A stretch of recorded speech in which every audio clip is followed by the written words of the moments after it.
सब संता।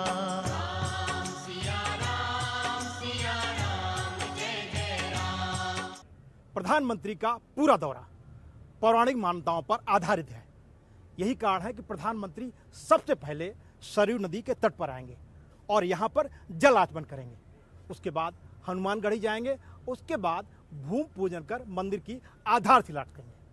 मान्यता ये भी है कि अयोध्या दर्शन से पहले सरयू नदी के दर्शन और स्नान करना आवश्यक है, वरना पूजा अधूरी रहती है।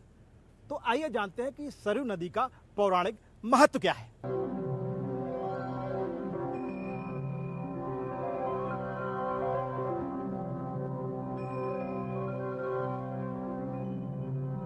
रामायण का ये दृश्य बेहद कारुणिक है। भगवान राम के सरयू में जल समाधि लेने पर अयोध्या के नर नारी, पशु पक्षी सभी दुखी हो गए थे।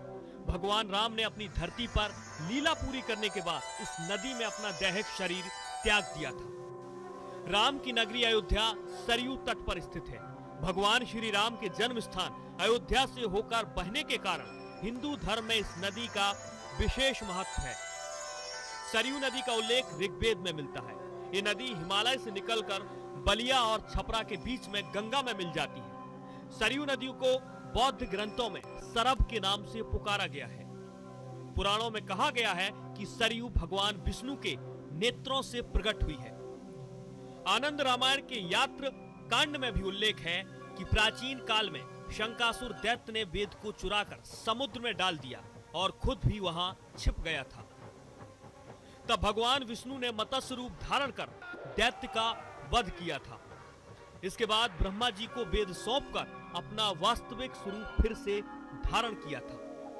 उस समय खुशी के कारण भगवान विष्णु की आंखों से जो आंसू गिरे, ब्रह्मा जी ने उन आंसुओं को मान सरोवर में डालकर सुरक्षित रख लिया। इस जल को महापराक्रमी वैवस्वत महाराज ने बाण के प्रहार से मान सरोवर से बाहर निकाला।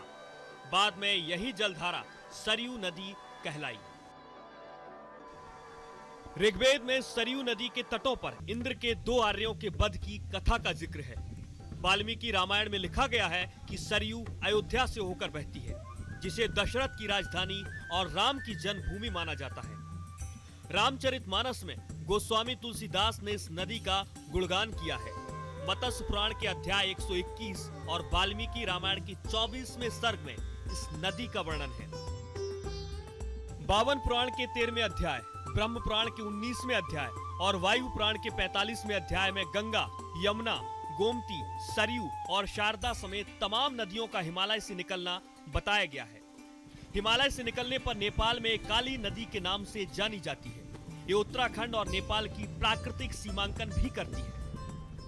मैदान पर उतरने पर करनाली या घाघरा आकर इसमें मिलती है, फिर इसका नाम सरयू हो जाता है। इसका एक और नाम देविका और रामप्रिया भी है। पाणिनि के अष्टाध्यायी और कालिदास के रघुवंश में सरयू का उल्लेख है। इसके तट पर कई यज्ञ भी संपन्न हुए थे। महाभारत के अनुशासन पर्व, भीष्म पर्व, आध्यात्म रामायण, श्रीमद् भागवत और कालिदास के रघुवंश में हिमालय के कैलाश मानसरोवर या ब्रह्मसर से इसका उद्गम बताया गया है।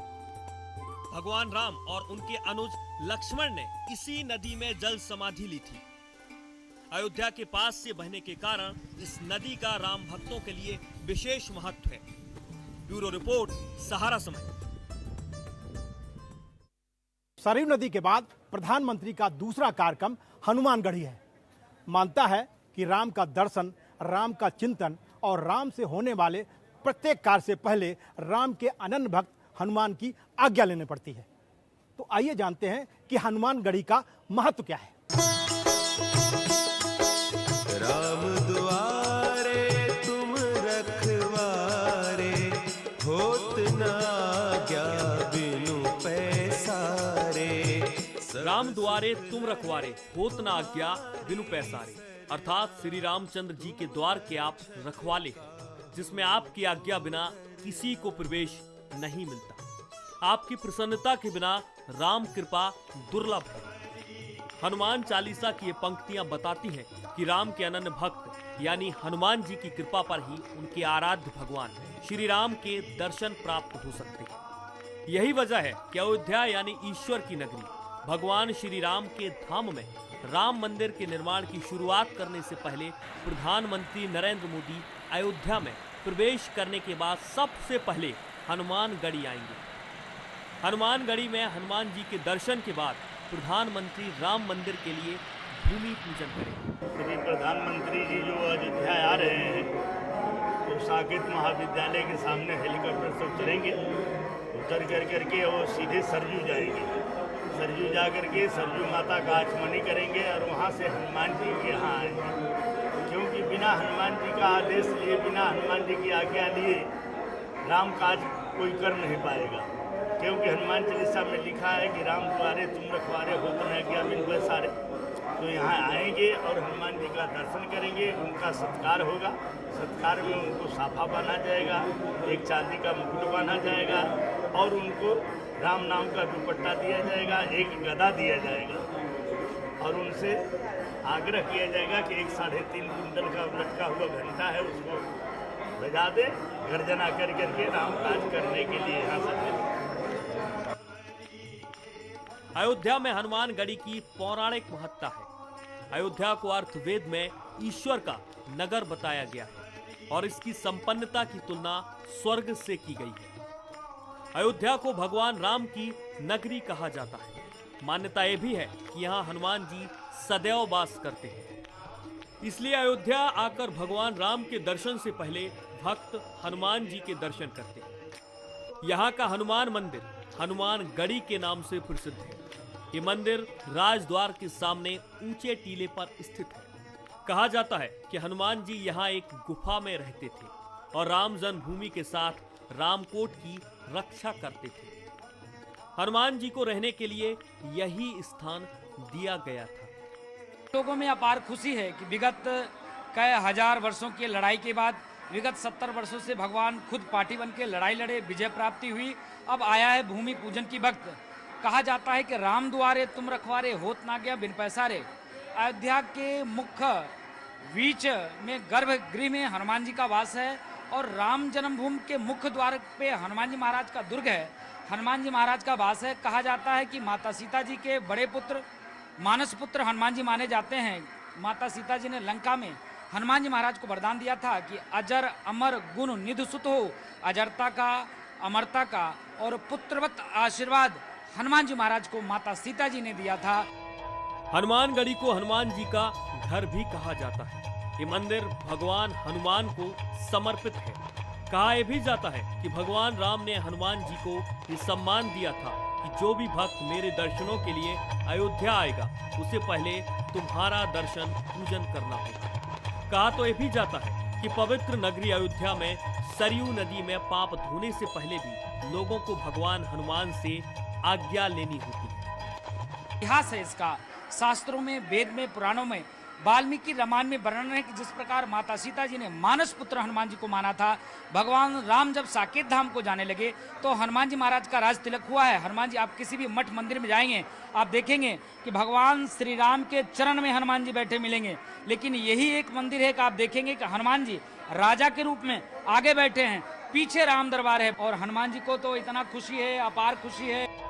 हनुमान जी की कृपा के बाद ही राम जी का आशीर्वाद मिलता है, यानी जिस पर हनुमान जी की कृपा हो उसे फिर किसी और की कृपा की जरूरत नहीं होती। उनका कहना था कि आप लोग जब पूछे उनसे कि आप अयोध्या क्यों नहीं चल रहे हैं, तो उन्होंने कहा था कि अयोध्या हम जब ही चलेंगे जब राम मंदिर बनेगा या राम मंदिर बन के तैयार हो जाएगा तब चलेंगे। लेकिन उन्होंने अब ये कभी नहीं कहा कि हाँ राम मंदिर हम बनाएंगे या शिलान्यास करेंगे या जो भी कुछ करेंगे। लेकिन हनुमान जी की कृपा, जब उनका कृपा हो जाता है तो वो सब समय इकट्ठा आ जाता है, सब वो हो जाता है। हनुमान जी की कृपा भाई, कोर्ट का आदेश हो गया, कोर्ट का आदेश हो जाने के बाद मुहूर्त निकाला गया, मुहूर्त निकालने के बाद का नाम है समतलीकरण हुआ। उसके बाद मुहूर्त निकला कि शिलान्यास कब होगा, तो भैया के का नाम है 5 अगस्त को होगा। कौन करेगा, तो भैया कि मोदी जी से बढ़ करके कौन है, तो मोदी जी के द्वारा ही ये कार्य होगा। मोदी जी आकर के शिलान्यास करेंगे और मोदी जी के ही द्वारा वो शिलान्यास होगा तो निर्विघ्न वो स्वतंत्र रूप से बन करके तैयार हो जाए। अयोध्या की हनुमानगढ़ी का अपना एक बड़ा इतिहास है। ये मंदिर अयोध्या में एक टीले पर स्थित है। इस मंदिर तक पहुंचने के लिए तकरीबन 76 सीढ़ियां चढ़नी पड़ती हैं। इसके बाद पवन पुत्र हनुमान की प्रतिमा के दर्शन होते हैं। ये प्रतिमा हमेशा फूल मालाओं से सजी रहती है। मुख्य मंदिर में बाल हनुमान के साथ अंजनी माता की प्रतिमा भी है। श्रद्धालुओं का मानना है कि इस मंदिर में आने से उनकी सारी मनोकामनाएं पूरी होती हैं। मंदिर परिसर में मां अंजनी और बाल हनुमान की मूर्ति भी है। इस मूर्ति में हनुमान जी अपनी मां अंजनी की गोदी में बालक रूप में लेटे हुए दर्शन देते हैं। इस हनुमान मंदिर के निर्माण को लेकर कई कहानियां हैं, लेकिन लिखित में कोई स्पष्ट साक्ष्य नहीं मिलता। कहा जाता है कि अयोध्या बहुत बार बसी और बहुत बार उजड़ी है, लेकिन हनुमान टीला हमेशा अपने मूल रूप में अपने स्थान पर मौजूद रहा। यही हनुमान टीला हनुमान गढ़ी के नाम से प्रसिद्ध है।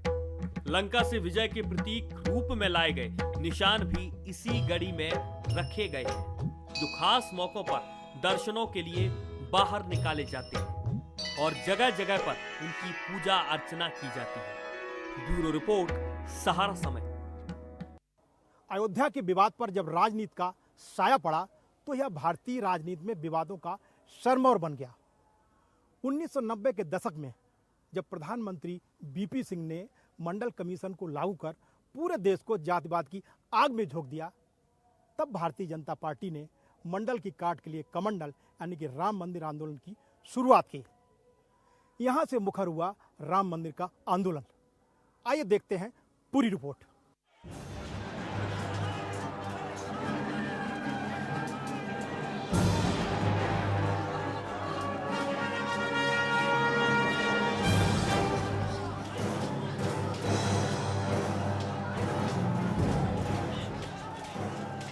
मुगल आक्रांता बाबर के सेनापति मीर बाकी के 1528 में बाबरी मस्जिद बनाने के बाद ये विवाद शुरू हुआ।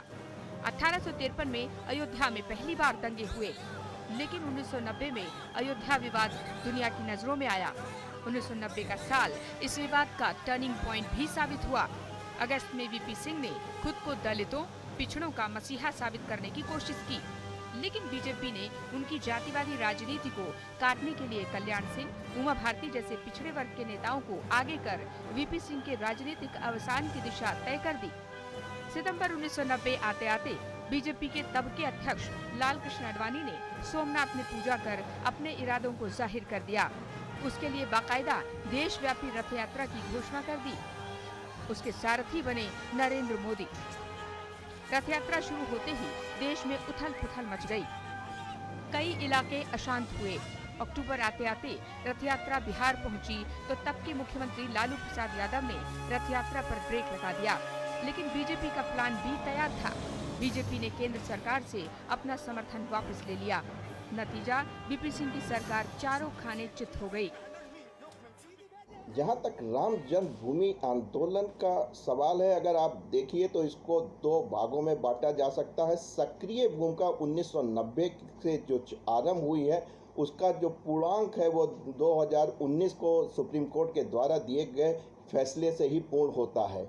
उस समय की अगर आप राजनीतिक देखें, उस दशक में देखें, 1990 से लेकर अगर 2000 का दशक देखें तो काफ़ी उथल पुथल का रहा था, और उसमें आर्थिक पहलू के साथ साथ आपने देखा था एक धार्मिक पहलू भी सामने आ गया था, और उस आधार पे भी सरकारों में परिवर्तन दिखाई देना पड़ रहा था। जहां आपने देखा था कि मात्र बीजेपी की 2 सीटें आती थी 1996 आते आते 97 में, और फिर अंतोगत्ता 99 पे आपने देखा था कि बीजेपी और उनके एलाइड एनडीए ने जो सरकार बना ली थी।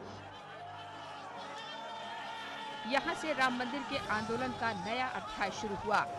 आडवाणी की गिरफ्तारी के बाद देश भर में विश्व हिंदू परिषद की ताकत अचानक तेज गति से बढ़ गई। उथल पुथल के बाद भी वीएचपी ने देश में शिला पूजन कार्यक्रम शुरू कर दिया। शिलाएं अयोध्या भी पहुंचाई जाने लगी। अक्टूबर के आखिरी सप्ताह में वीएचपी ने अयोध्या में कार सेवा की घोषणा कर दी। 30 अक्टूबर 1990 को अयोध्या में पहली बार कार सेवा की घोषणा की गई, लेकिन तब के प्रदेश के मुख्यमंत्री मुलायम सिंह यादव ने इसे रोकने की घोषणा की। एक जुमला दिया, परिंदा पर भी नहीं मार सकता था। नतीजा ये हुआ कि कार सेवक अयोध्या गए, कार सेवा करने की कोशिश की। भारी भीड़ से घबराए प्रशासन ने उन्हें रोकने की कोशिश की।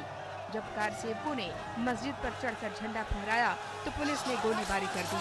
कई कार सेवकों की मौत भी हुई। गोली चलाने का आदेश मुलायम सिंह यादव की सरकार ने दिया था। इसके 8 माह के भीतर यूपी में 1991 में चुनाव हुए। हिंदुओं की भावनाओं के रथ पर सवार बीजेपी बाजी जीत गई। कल्याण सिंह के सिर पर ताज सजा। मुलायम सिंह चुनाव हार गए। 1990 से लेकर के 2019 तक ये जो राम मंदिर का विवाद चल रहा था, इसका आधार निश्चित ही आस्था के ऊपर रखा गया था, लेकिन एक केंद्र एक राजनीति का था। राजनीतिक रोटियां इस पर पूरी तरीके से सिक रही थीं और लोगों ने, आम जनता ने तो अपने मन में ये धारणा बना ली थी कि शायद ये डिस्प्यूट अब कभी खत्म ही नहीं हो। ठीक 1.5 साल के अंदर कार सेवकों ने वो कर दिखाया जिसके लिए वो 1990 से कोशिश कर रहे थे। 30-31 अक्टूबर 1992 को धर्म संसद में कार सेवा की घोषणा की गई। नवंबर में मुख्यमंत्री कल्याण सिंह ने अदालत में मस्जिद की हिफाजत करने का हलफनामा दिया, लेकिन 6 दिसंबर को वो हुआ जिसे अब ऐतिहासिक दिन के तौर पर याद रखा जाता है। हजारों की संख्या में कार सेवकों ने अयोध्या पहुंचकर बाबरी मस्जिद को ढहा दिया। अस्थायी राम मंदिर बना दिया गया। भारतीय जनता पार्टी को इस मुद्दे का खूब फायदा मिला। 2014 और 2019 दोनों चुनाव बहुमत के साथ पार्टी जीतने में कामयाब रही। लेकिन इस बीच एक और घटना घटी जिस पर किसी का शायद ध्यान ही नहीं गया होगा। वो घटना थी आडवाणी के सारथी रहे नरेंद्र मोदी का 1991 का अयोध्या दौरा। तब उन्होंने रामलला के दर्शन किए और चले गए, लेकिन जाने से पहले वो एक संकल्प करते गए। वो संकल्प 29 साल बाद अब पूरा हो रहा है। अयोध्या के फोटो पत्रकार महेंद्र कहते हैं, 91 में जब मोदी जी रामलला के दरबार में गए थे और उस समय मोदी जी की कोई पहचान नहीं थी। मुरली मनोहर जोशी जी जो बीजेपी के उस समय राष्ट्रीय अध्यक्ष थे, उनके साथ वो आए थे। तो मेरी मुलाकात वहीं रामलला के दरबार में हुई थी और मैंने ये तस्वीर खींची थी जो आप देख रहे हैं। इस समय वायरल भी है, सारे न्यूज़ चैनलों पे चल रही है। तो मैंने उनसे ये तस्वीर खींचते वक्त कुछ सवाल किए थे। उस सवाल में जवाब छिपा था जो अब उनका संकल्प पूरा हो रहा। मैंने उनसे पूछा था कि रामलला का आपने दर्शन किया है तो कैसा महसूस कर रहे हैं, तो उन्होंने कहा बहुत ही अच्छा महसूस कर रहा हूँ। लेकिन हमने जब उनसे आखिरी सवाल किया था तो हमने पूछा था कि आप अयोध्या दोबारा आप कब आएंगे, तब उन्होंने कहा था कि जब राम मंदिर बनेगा तब आऊँगा। ये मुझे नहीं लगता है कि उन्होंने ऐसे ही बोल दिया होगा। उनकी अंदर की आत्मा थी या राम भक्ति थी जो उस समय बोले थे। उस समय न वो मुख्यमंत्री थे गुजरात के और न देश के प्रधानमंत्री थे। न हमें पता था कि जिसके चित्र में खींच रहा हूँ वो आगे चल के एक दिन देश का प्रधानमंत्री बनेगा। तो वो मेरे सामने उन्होंने संकल्प लिया था और 29 साल के बाद अब वो 5 अगस्त को अयोध्या में आ रहे हैं राम मंदिर की आधारशिला रखने। तो मुझे लगता है कि ये बात जो है नरेंद्र मोदी जी ने अपने अंदर छिपा रखी थी। सवाल उठता था मीडिया में, क्यों नहीं आते हैं, क्यों नहीं आते हैं। तो मुझे लगता था कि ये मैं राज जानता हूँ कि अंत भला तो सब भला। राम मंदिर विवाद में भी यही उक्ति सही साबित हो रही है। देश का 550 सालों का इंतजार खत्म हो रहा है। ब्यूरो रिपोर्ट, सहारा समय। सुप्रीम कोर्ट के आदेश के बाद प्रधानमंत्री नरेंद्र मोदी अयोध्या में राम मंदिर का भूमि पूजन एवं उसकी आधारशिला रखेंगे। 5 सदी से चले आ रहे विवाद का अंत हो गया है। तो क्या हम माने अयोध्या बदल रही है? अयोध्या में धर्म के साथ साथ विकास भी आ रहा है। राम मंदिर के रथ पर आरूढ़ होकर विकास के नाम पर बीजेपी ने 2014 और 2019 में अपने दम पर न केवल सरकार बनाई बल्कि अपने वादे भी एक के बाद एक पूरे किए और कर रही है। विपक्ष की जो धार 2014 में कुंद थी वह 2019 आते आते पूरी तरह खत्म हो गई लगती है। वहीं राजनीतिक पंडितों की माने तो राम मंदिर निर्माण के बाद भी देश में हिंदुओं के पुनर्जागरण और सांस्कृतिक उत्थान की कवायद बीजेपी जारी रखेगी। विकास भी इसके साथ चलता रहेगा। जहाँ तक की बात है कि इस राम जन्मभूमि की भूमि पूजन होने के बाद भारतीय समाज की या संस्कृति की या राजनीति की क्या स्थिति होगी, तो जाहिर सी बात है इस समय हिंदू संस्कृति का उत्थान है, पुनः जागरण है और जिस तरीके से दिव्य और भव्य राम मंदिर का जो निर्माण हो रहा है, उम्मीद है कि आने वाले कुछ समय तक भारतीय राजनीति में रामलला का जो नाम है वो सर्वोच्च रहेगा। उसमें भी बीजेपी को बढ़त मिलती नजर आ रही है। मंदिर निर्माण के बाद अयोध्या को सांस्कृतिक और पर्यटन के नजरिए से भी विकसित किया जाएगा। बीजेपी विकास को नहीं छोड़ेगी, लेकिन हिंदुत्व से जुड़े नए मुद्दे भी उठाती रहेगी। ये तय है कि राम मंदिर बन जाने के बाद राजनीतिक डिस्प्यूट जो बहुत ज़्यादा हुआ करता था वो अब बहुत हद तक सिमट जाएगा, क्योंकि अब राजनीति इस बात को लेकर के नहीं हो पाएगी कि उस जमीन पर किसका मालिकाना हक है। 2019 का लोकसभा चुनाव लड़ते समय नरेंद्र मोदी ने कहा था कि विकास उनकी प्राथमिकता होगी। 2019 में आज मैं एक जिम्मेवारी के साथ आपसे अपेक्षा करने आया हूं। अब जब संविधान को के सामने सर झुका करके आपके सामने खड़ा हुआ हूं, तब मैं आपसे आग्रह करूंगा कि हमें इस छल को भी छेद करना है। ये उनको हम हैंडओवर करके बैठे रहे, ये मुझे मंजूर नहीं। अब हम चुप रहते हैं, इसी का फायदा उठा रहे हैं, और इसलिए इस जिम्मेवारी को भी हम निभाएंगे। तभी तो देश हम पूरी तरह सबको साथ लेकर के चल सकते हैं, और सबका साथ सबका विकास और अब सबका विश्वास, ये हमारा मंत्र है। वह और उनकी पार्टी बीजेपी फिलहाल इसी पर आगे बढ़ती दिखाई दे रही है। सहारा समय के लिए ब्यूरो रिपोर्ट।